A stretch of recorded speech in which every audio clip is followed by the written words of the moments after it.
Hello and welcome to another episode of the Retro Rejects. On this week's show, we're going to be discussing the comedy classic that is There's Something About Mary.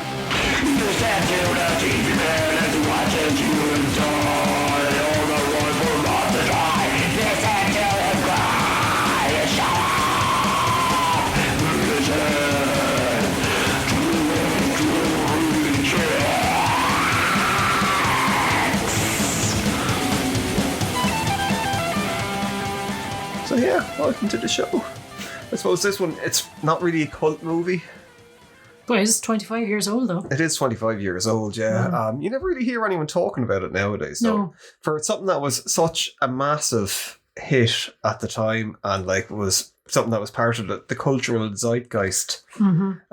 I suppose the Farrelly brothers are very much, they're on a roll at a certain period in time there, weren't they? Yeah, they were, yeah. But I suppose we're going to stick to what we're trying to do in future. For people who aren't aware of it, the story of There's Something About Mary is Ben Stiller's character, we'll call him Ben Stiller. He saw this girl when he was a teenager. He was bringing her to the prom. He was a geek and stuff like that. A load of bad things happened. Then flash forward to him being an adult and he decides to go look her up. He employs a private eye who falls for her thing, and it's hilarity ensues as these people at the expense of a poor woman who was being stalked. It's basically a film about stalking. Yeah, really. That's the dog there in the background, shaking himself off. And clicking around. Yeah, because he is like the dog in There's Something About Mary. He's a big fan of that. I was just about to say, he's a very big fan of that particular character. Yeah, but yeah, I suppose it's if there's people out there that don't like the movie, I can't imagine. For people who haven't seen it, like, I mean, it is one of these weird movies where it's sweet but vulgar. Yeah, as a lot of the Farrelly Brothers movies were. People who weren't familiar with the Farrelly Brothers, they would have done probably other films like Dumb and Dumber. I can't think of another. The bowling one. Oh yeah, Kingpin. Yeah. They've done a ton of it. Like, I mean, they were really big. The Shallow Hal, I think, was probably the start of the... What was the one where there was like Inseparable, the twins? Do you remember that? Oh God, yeah. What was that? No, it was Greg Kinnear, wasn't it? Was it? We should have done our research before this. Yeah. Well, like, I mean, this goes to show that there are so many of them. Yeah. They weren't. I think after There's Something About Mary was seen as something that wasn't going to do well. Because Kingpin wasn't after doing well. And now I think with Kingpin, for people who haven't seen it, it's Bill Murray is basically this evil bowling ball player, and Woody Harrelson is in it as a guy who, it's just look it up. I could be bothered. It's about bowling and comedy. Yeah. But it's a brilliant film. But like when it came out, I was not aware it came out until I saw it on TV. There was absolutely no marketing behind it. Nothing, So you kind of go, well, no wonder it fucking failed. If no one knew it was even out there, like, of course people aren't going to go and see it. And at that stage as well, you and I probably would have both been in the phase of going to the cinema like once a week at least. Whatever came out new, you'd be like, I'll go and see that. But like we're actively following them. Like like with Total Film, Empire, so you know. Yeah, you would have been following it. Yeah. Sorry, there. While Laura just goes off to chastise the dog. Thankfully, there's not cameras on because she normally punches the dog really hard in the face with brass knuckles. She's a monster. Yeah. What was I saying? What was I saying? You were saying that you were following films very closely. Following the films, Film Empire. We would have been reading up like about new releases every week. We would have been going to the cinema every week and just didn't hit our radar. There was nothing about it, like. But of course, I think it was the way, probably still is the way with studios, that if a film does badly, they don't blame themselves. They blame the director and stuff. Like, we've seen that numerous times where studios interfere with films and get different editors in and they fucking destroy the films, and then they blame the editor. There's always stuff like that with it. So I think going into There's Something About Mary, the Farrelly brothers were like on a warning that if this didn't succeed, that their careers in Hollywood was finished.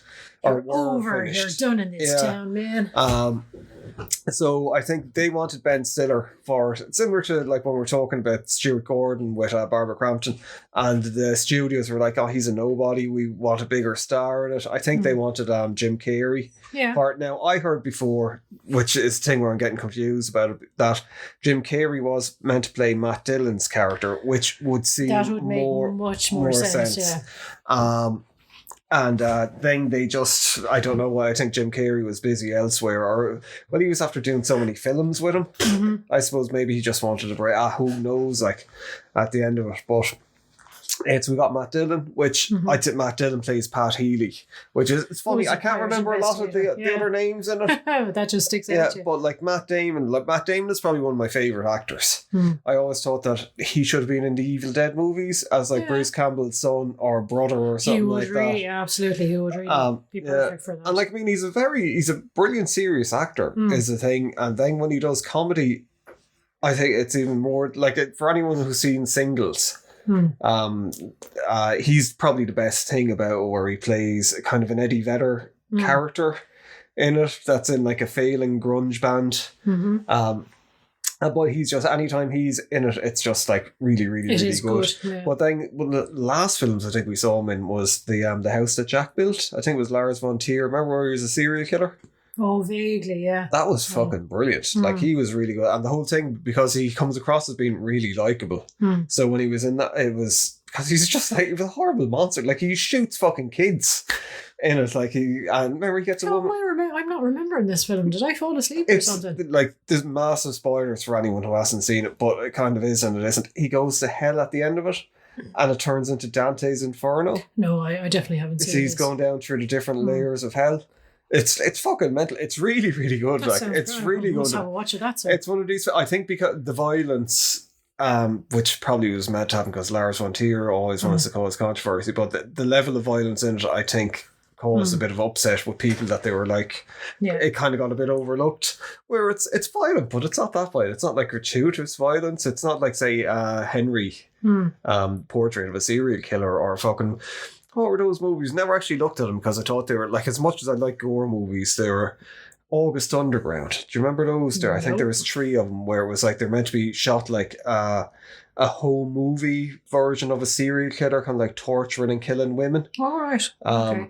And that's all. There was no story behind them. As far as I know, there was no story behind them. Yeah. Just literally torture porn. Whereas like stuff like that, I was just like, you're just trying to.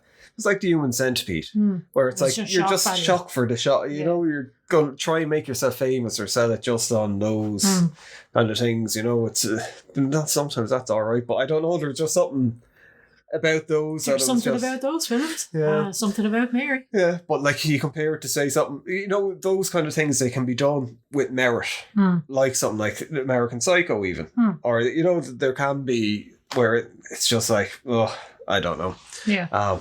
But there's something about Mary. Yeah, back to light-hearted comedy. Yeah, I take it you liked it. Yes, obviously and you like it. Yes, I was always liked Ben Stiller and anything he was in. He's been in a lot of underrated films, I think, as well. You know, a lot of obviously a lot of very not overrated films, but you know, Dodgeball and all the rest. He's always had like nutty characters and all the rest. And I suppose when he does play the straight guy as well, I suppose like Meet the Fockers or Meet the Parents and all the rest, this is kind of similar. He's almost kind of the straight character insofar as he's the one that is the normal nerd, but these horrible things keep happening to him. Like, I mean, essentially, not quite the opening scene, but like the second scene in the film is when he eventually is after asking Mary to the prom, and he goes around to pick her up at her house, and he has to go up to the loo. And the dad is it's Keith David. Anyway, remember Childs from The Thing. He's been in the voice of Spawn. He's been in loads of it. Fantastic actor. I'd see him do it as well. It was just like, what the hell is he doing? And he was brilliant. Yeah, really good. Yeah.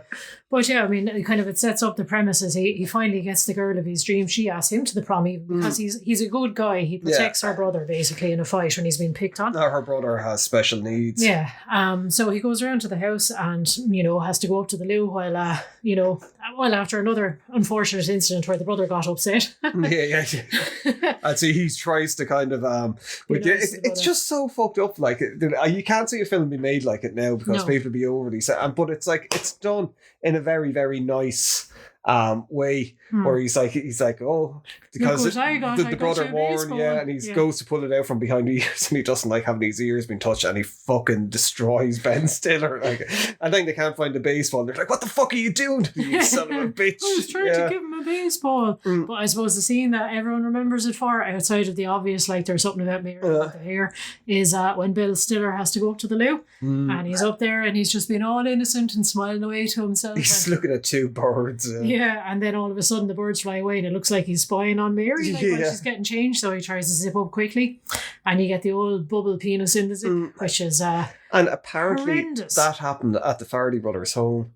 Their dad was like an EMT or something like that, and when they were having a high school party there, it happened to some guy upstairs, but the father went up and helped him, but didn't tell any of them about it until they were like a lot older, because he didn't want to embarrass the kid. And then when they heard this, that's where that whole story came from. But it's just horrendous gross out. Like, I mean, it is, sort of, it's all implied up till like they have just one like shot. That's what I mean. Up to that one shot where they go, and it's just a close up of a zipper with all this horrible mangled fish bubbling out through it, where he's after catching his knob and his balls basically, and it's just, it kind of escalates from there. The father comes in, the wife comes in, Mary comes in, fireman. Yeah, exactly. It's just and the whole neighborhood then is out like shouting, kind of like, oh my god, what happened? And of course Warren, the brother, gets the wrong end of the stick and like, he was masturbating. I know he wasn't. But I think that was the genius of the Farleys, where they had like this mental shit in the middle of all the sweetness. It was nearly like a continuation of the Zuckers with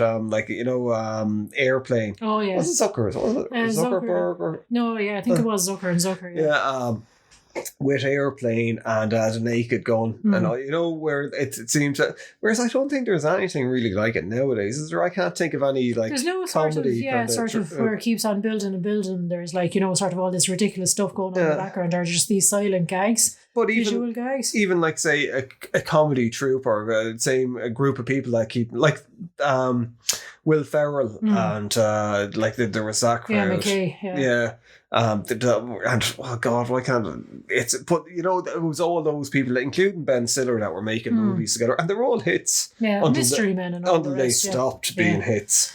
And then I think there was a falling out with Will Ferrell and Adam McKay, and sure, some of the movies were going a bit terrible. And like I heard before, people that they didn't mention Will Ferrell saying, well, it was quite obviously Will Ferrell when they were on SNL saying that, like, Adam McKay's pet. Adam McKay used to be a head writer on SNL, and he used to predict the Two More Friends, obviously.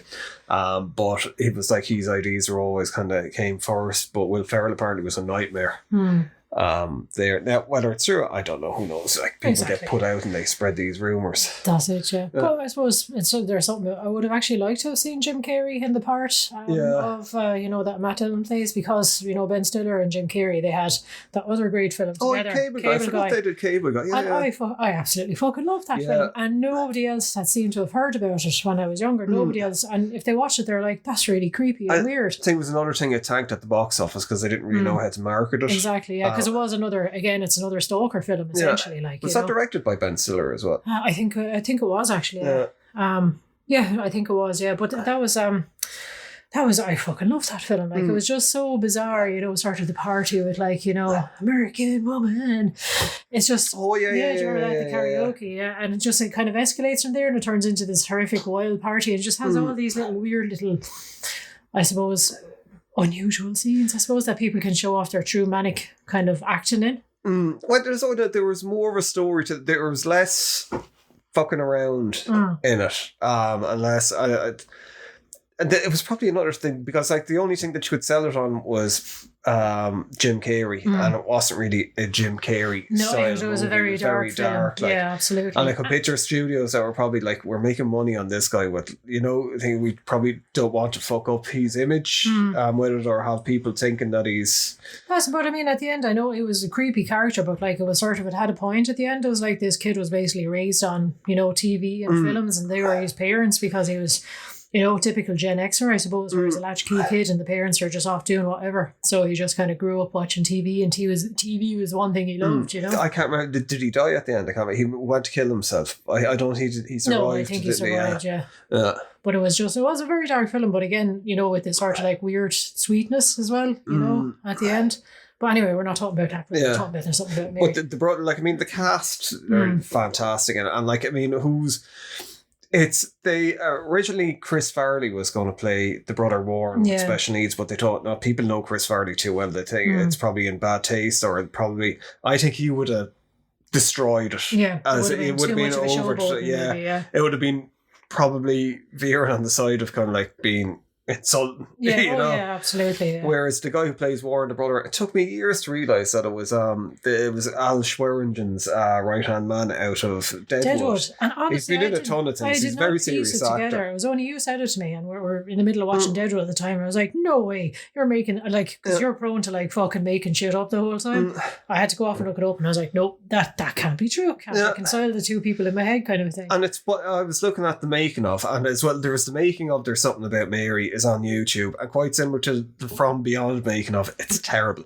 It seems to be something that they probably fucked together for the DVD. Yeah, special DVD. And it's like literally it's a making of. They have bits where like it's like, oh, let's show this scene, and it's like 10 minutes of them shooting the scene with the Farley brothers running through lines. Try it like this, and you're kind of like, this is not interesting at all, I find stuff like that interesting. It's nice to see. Like, very boring. Like I had it on, and even though I wasn't paying attention, I was bored.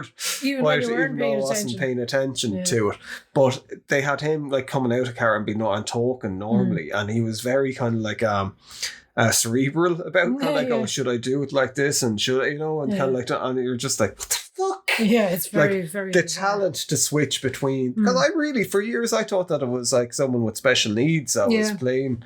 That's it, and it wasn't over-egged as well, because some people tend to, I'll pick up a few traits and I'll just like sort of overemphasize them, and it's all stereotypical and all the rest. It was a genuine, I think, very realistic, and very nice as well, because he was, he was a nice guy as well. Do you know what I mean? He was just an innocent soul, I suppose. And of course the relationship between him and Mary, the sister, was very sweet. She was just very protective of him, and she was just a genuinely good person as well. Yeah, that was there was that I suppose they're going against type of like what the Cameron Diaz kind of normal character would be, like, whereas kind of she was into sports, she was into drinking, she was just very kind of, she was kind of ladette kind of a thing, really. Yeah. Whereas this was she was like, she had this like radiant sort of glow about her, and everything she did was really good.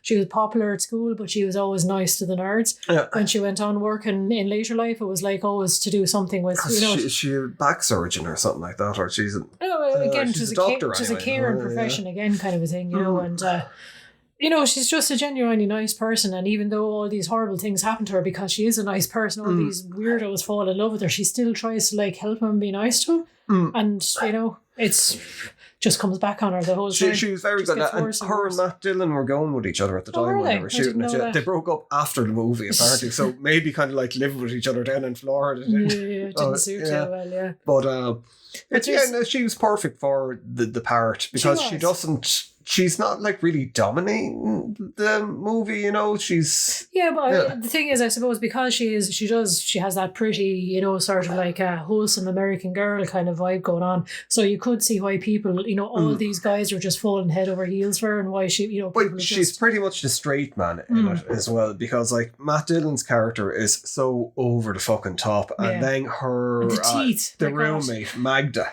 Who's played by Lynn Shay, who people are familiar with, like the fucking monster. I think she's in some of the Conjuring movies, but she's in the Insidious movies. She's been in a load of horror movies. Like she's just got a really good career. Like in her, like I don't know how old she must be, in her 70s now at this stage. If not older, like, but like she was like some of the shit that. That was the one thing now, in the making of and all the rest. There was some line she was doing, and I heard you absolutely roaring laughing. Honest to God, it was something like the last time. Last time I had to get a pap smear. I needed leather gloves on an oyster shucker. Christ Almighty! But that's what Matt Dillon was talking about, and he was like, "Fucking," he was saying, "Not a lot of people."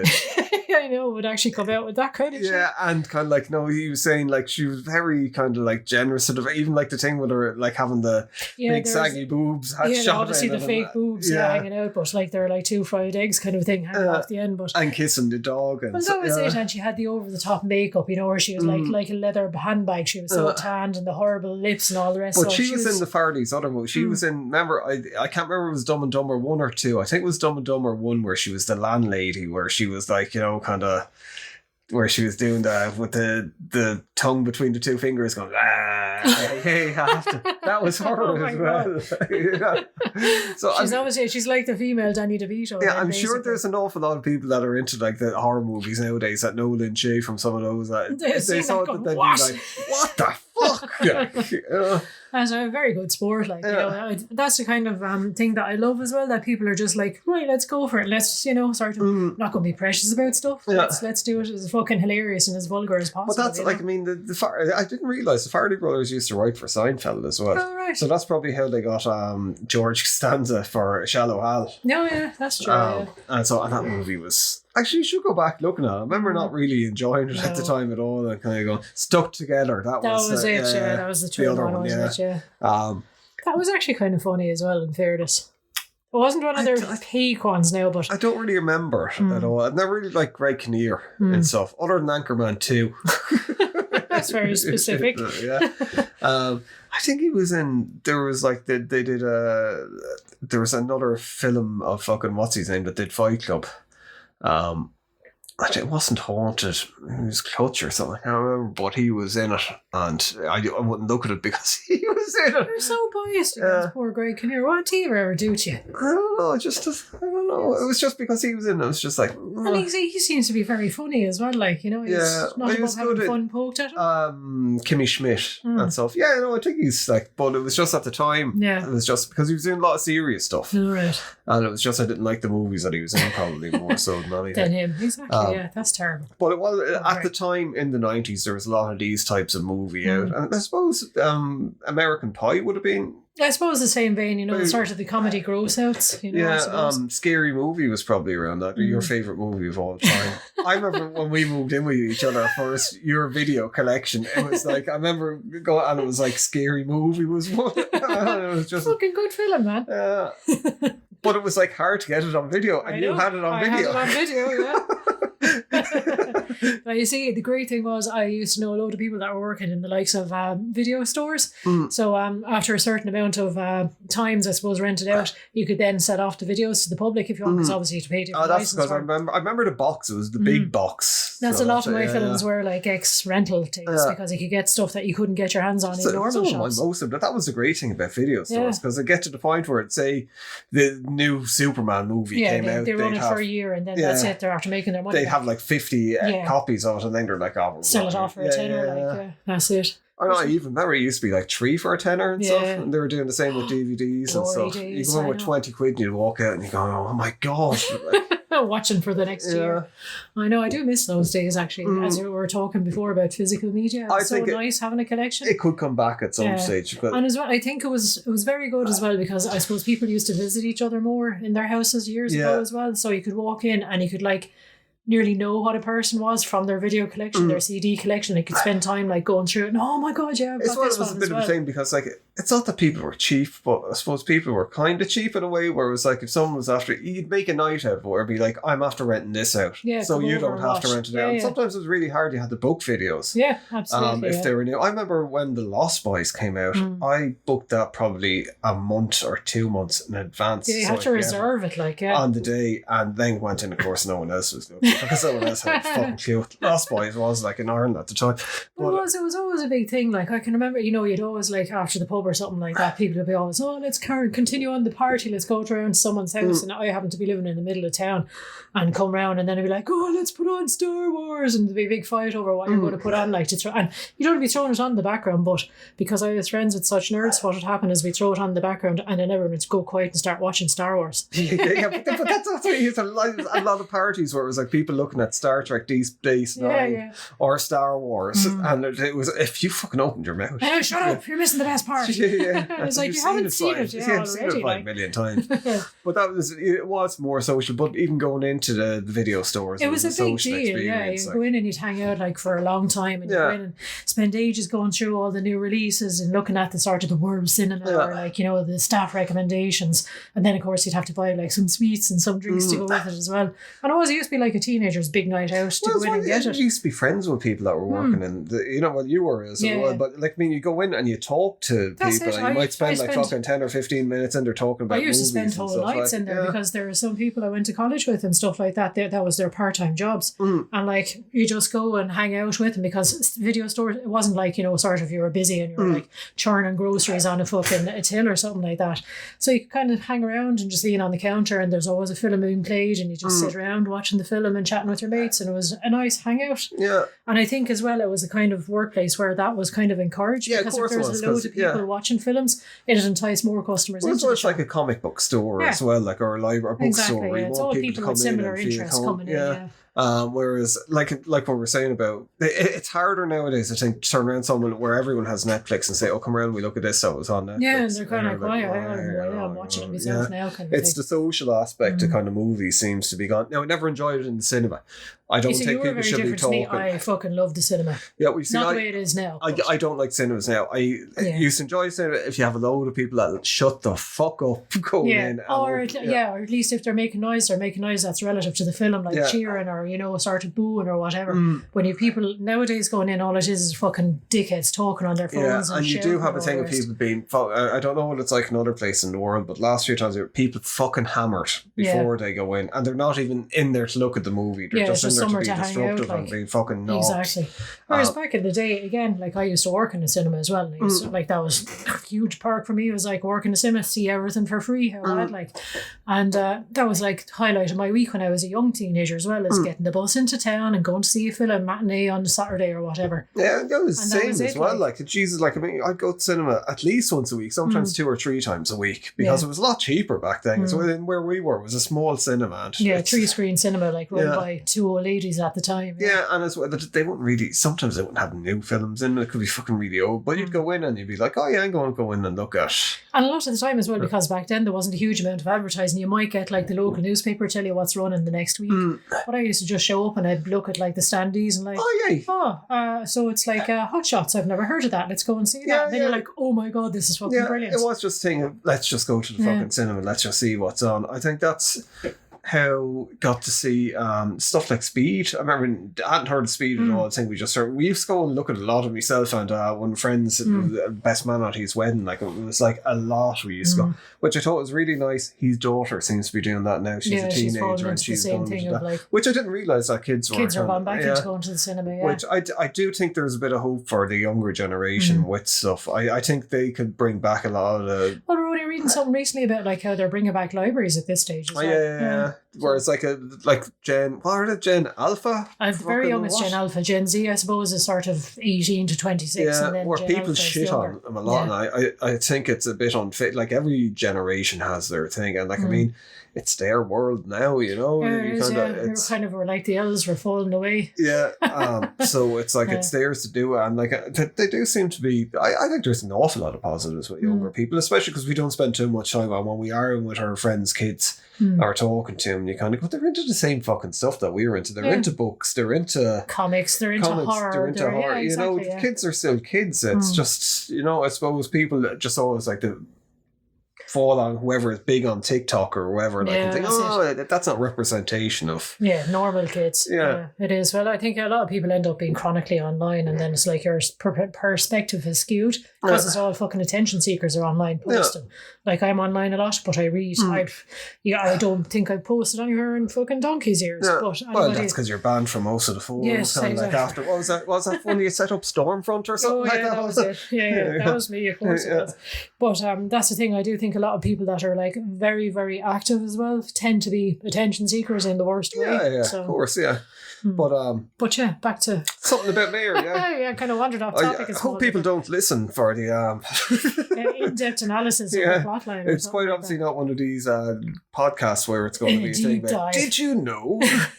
We used to do stuff like that, and fucking hell. It's fun at first. You're looking into things that you like, but then it really turns into a job. For people that do that kind of thing, and even videos where it's like top 10 things you didn't know about.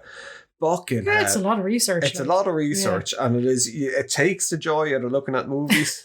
Doesn't it though? It does a bit. You're like, oh God, we have to do this now this week. Yeah, we had a music show at one point. One last, it did all right, and it did get to the point. I think about 2 years into it, where there was 4 of us doing it, and it was just. It was all kind of like, oh no, you take the lead this time. No, you take it. No, you take it. And they're like, oh no, I just. It became a fucking chore, to the point where I think I stopped listening to music for a few months. It was just like I can't, done. Like with it. So kind of like that's probably like with this podcast, it's going to be rambling. There's very little research done for this. Yeah, but I suppose going back to there's something about Mary. Like, I mean, I think everyone was absolutely perfect for their part. Lee Evans was, I keep forgetting about Lee Evans. Hilarious. Yeah. Like, he's an English comedian who was sort of, he made his whole shtick was kind of like, being sweaty and nervous and sort of, stammering a lot and all the rest. He was in an awful lot of British TV shows, and I think he did stand-up comedy as well. He was, he was big, massive. At the time, I'm trying to think of an American. Probably think of someone like Dave Chappelle or something, but that was in movies. He was like the English version of what's his name? Norman Wisdom.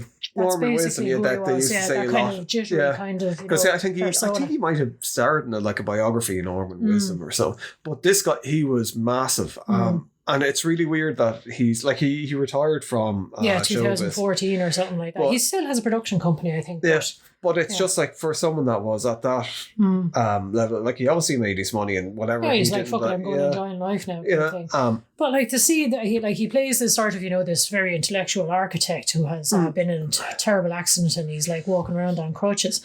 But then it just blasts into this sort of. I honestly, the first time I saw this happening, I got when he dropped the keys, laughing, like could not stop laughing. Drops the keys and he's been very proud. He's like, no, I can get him myself.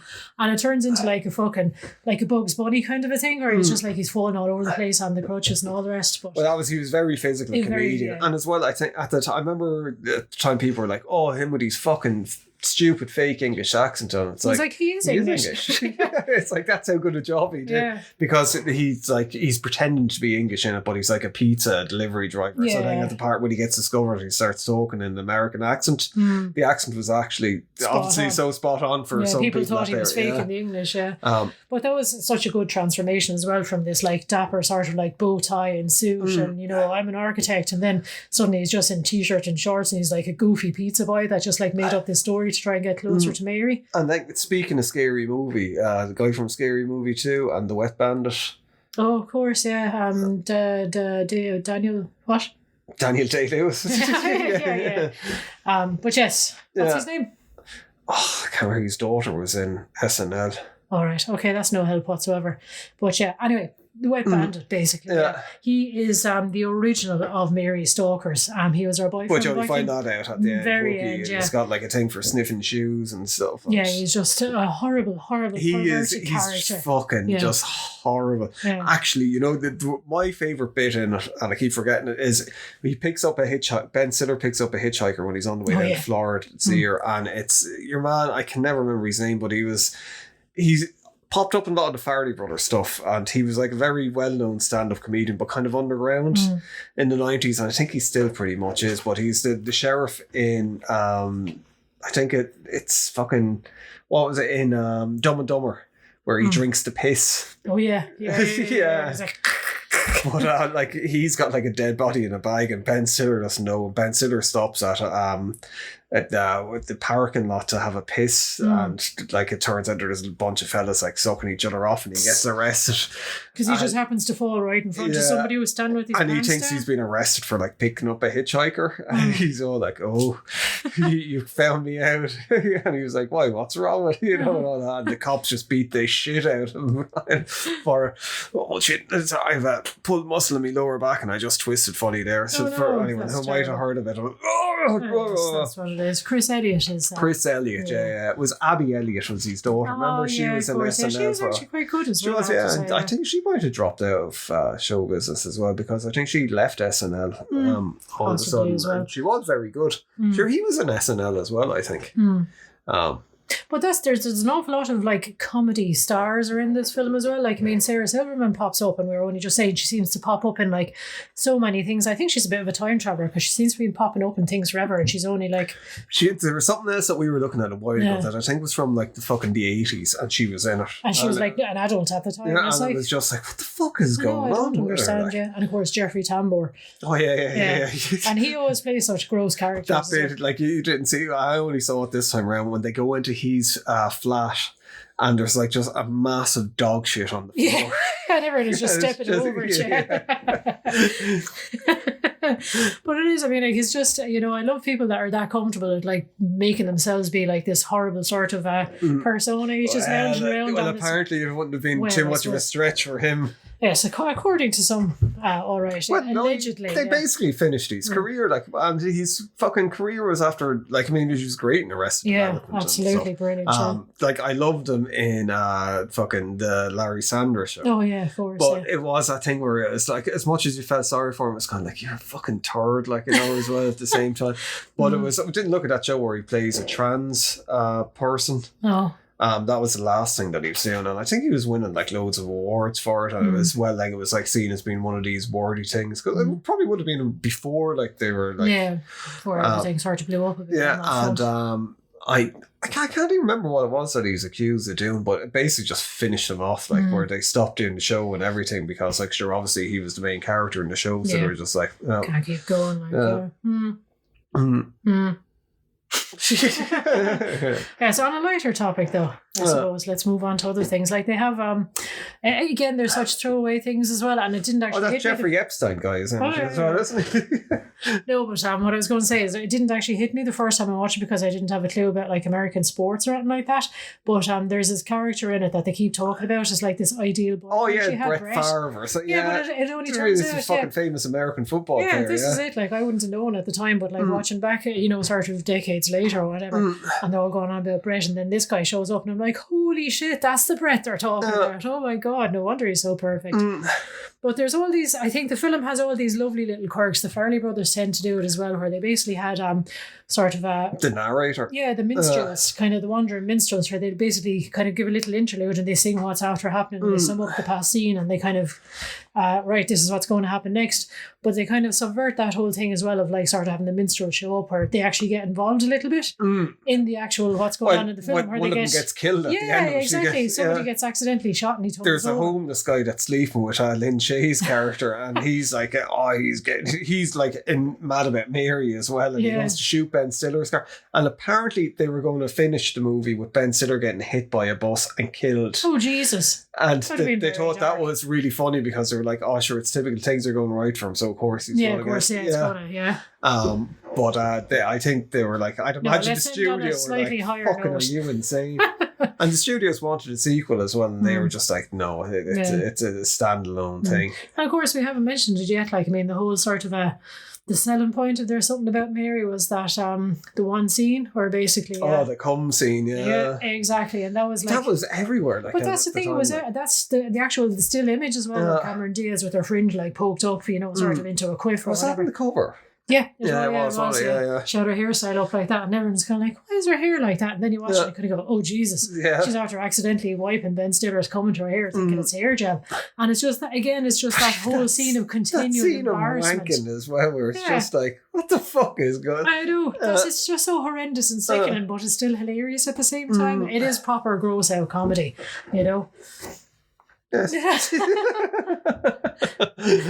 I suppose that would have been Friends would have been on at around the same time. And there was a lot, I think, nearly, I don't know if it's taken from Friends or Friends kind of took it from some of those movies, but it was like saying Friends, all the different phrases like going commando. Although I think a lot of that was robbed from Seinfeld. Seinfeld used to do it where they try and get around censorship with things like with the contest where they want, where they're like master of your own domain and all these different things. Whereas I think that was the thing with something like There's Something About Mary where it was just like, that was out the fucking window. Yeah, it was like here's somebody's willy zipped up through fucking trousers, And and it was like, I mean, there was no sort of filter either. So, it was like they were all horrendous people that were like quite willing to go, I just want to hang around at Mary and sniff her shoes and, it's just... there doesn't seem to be, like we were saying at the start, I can't think of any recent comedy movies that I've seen that in that be up at, like, in that caliber of kind of say old school, or like any of the old Farley Brother movies or any of the old Dumb and Dumbers and all the rest. Apart from Coffee Town, which you keep raving about Coffee Town. But like even that's about 10 years old now. But I can't really there doesn't seem to be a lot of comedy. I think a lot of people are probably a little bit scared to do a comedy in today's like atmosphere and stuff like that, because like every time you do go back and watch stuff and you go, that never be made today. Even something as mild as The Office, there's a lot of gags and stuff that you'd never be made today. We're going back looking at Friends and we'll have an episode about it at some stage when we're finished going through it. But there's an awful lot of stuff where you kind of go, they wouldn't have that in it now. No, there's a lot of homophobic stuff. There's an awful lot of homophobic stuff in it. Yeah, jokes about being gay and stuff like that. And at the time it was very harmless, but I said, or seen as being very harmless, but nowadays just would not fly at all. No, it'd be just like, no, you're off, that's it, you're cancelled. Yeah, it wouldn't be accepting at all. And like, I mean, as well, it's just, and like, I mean, at the time, I remember when Friends came out, I didn't particularly like it the first time. I kind of got into it a bit more when I kind of dropped the guard towards it. Yeah. Because it was just like, this is schmaltzy fucking shit. This isn't, when you're a teenager, you want like edgy stuff. Cool, yeah. And it was just, and as well, I came from looking at Seinfeld, that I loved Seinfeld, and even Cheers. Like, Cheers was a bit fucking edgy. Like, oh, God, yeah. And, there was a lot of stuff on Channel 4, and an English channel at the time, and BBC stuff was kind of fairly fun. And then you had this for Brass Eye and all that would have been around the same time. Absolutely. And then you have like Friends where they're all like, oh, we're all friends. It's your typical sort of like, studio audience cackling away in the background kind of thing, and everyone pauses for the big laugh, when they're acting. And now you look back at it and like there's some where it's kind of like fucking hell, But it is a thing as well. Like, I mean, there's an awful lot of stuff that it's only when somebody actually says it to you now and you kind of go back and you go, oh, I can see what you're saying there. Because like one of my favourite films when I was a teenager was like Ace Ventura, Pet Detective. Oh yeah, I forgot all about that. It was only when we looked at it there a while ago about that whole kind of the transgender thing in it. Yeah. That's the thing, like, because I can remember at the time when it came out at first, I went to see it again, went to the cinema just on spec, didn't have a clue what it was or anything like that, went in and I got sick laughing the whole way through, and I was the only one in the cinema that was laughing. The rest of the cinema was silent and they were like, who is this freak laughing at this shit? But then it kind of, everyone was like, oh yeah, Jim Carrey's brilliant and all the rest. Look at him talking with his arse.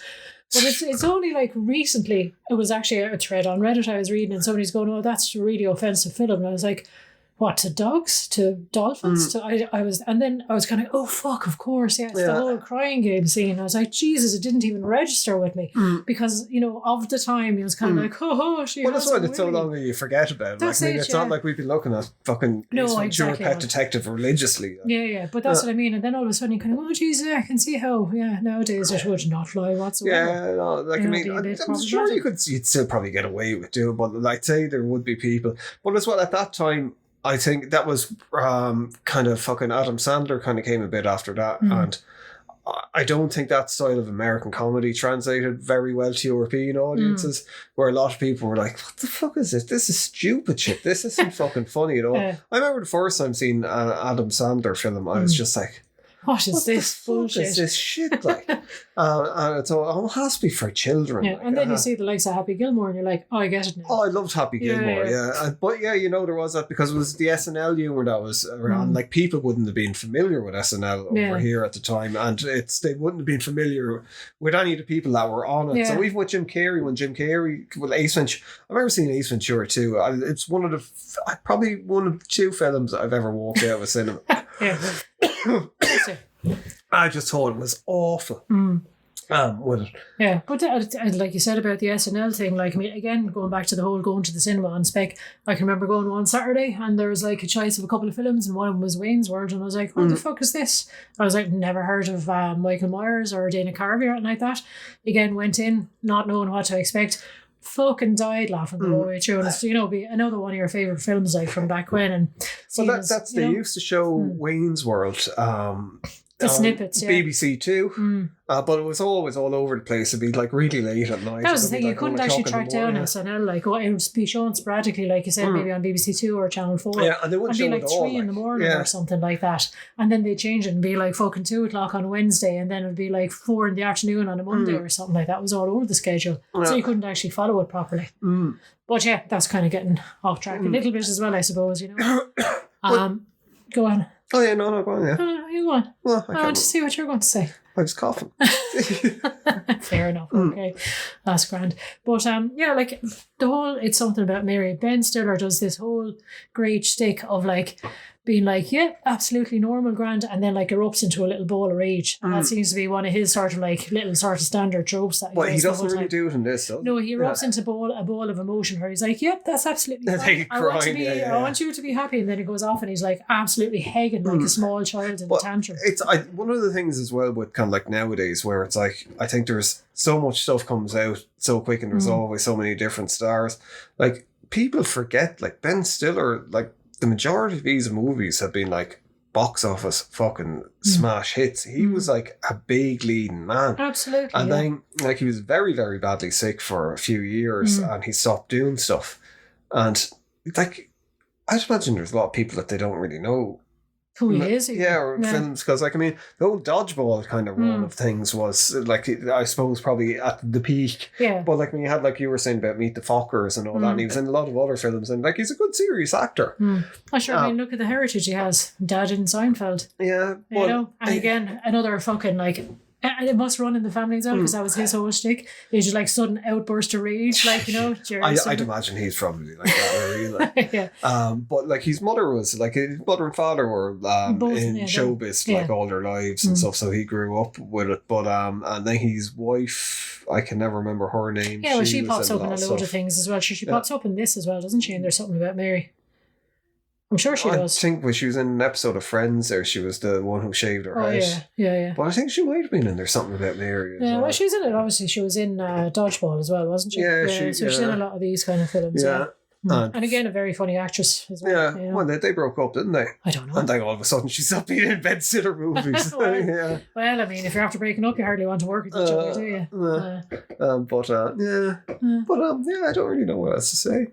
Except that, go back and watch it. Like, if you want to sit down on a Friday night with a few beers and just have something silly to laugh at, this is like hilarious. It is. It's very good. Like, it holds up very well. I could see people who've never seen it that are probably younger being shocked. I mean, even like with the whole, but like enjoying it, you know. Maybe, yeah, but it's like even something as simple as like, you know, when Healy is in like and he's trying to like pacify Mary's dog. He drugs the dog, yeah, drugs the dog, and then like it's like shit. I think he's after dying, so he tries to electrocute it back to life, and he sets it on fire, and the dog gets booted out the window. And I mean, it's just there's such animal cruelty in the film, like, you know.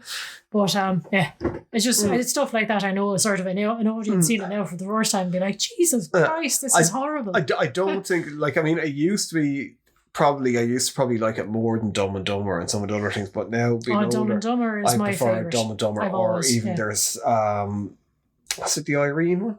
Me, Myself and Irene. Oh my God, I fucking love that film. You had that on video as well. And I fucking wore it out as well. It's like any time if you just need to pick me up, I just throw that on. Like, it's sick laughing. Because I think there's something with Me, Myself and Irene, there's just so much mental shit. Like, it's like even with his sons. Yeah.